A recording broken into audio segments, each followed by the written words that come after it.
Suicide drills ang pinapagawa ng ating mga coaches sa ating mga enrollees bago matapos ang kanilang training practice sa araw na yan. Isa yan sa paraan para mas tumagal ang stamina ng bawat player at ang mga kabataan na yan.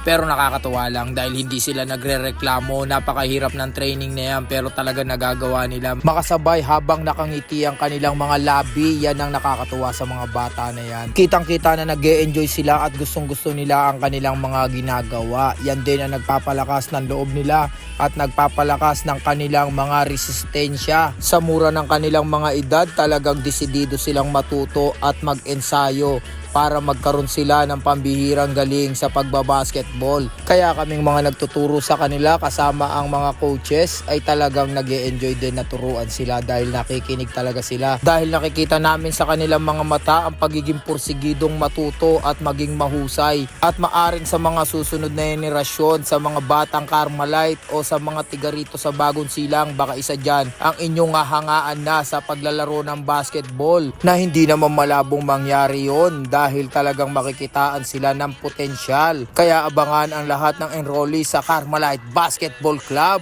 And thanks for watching!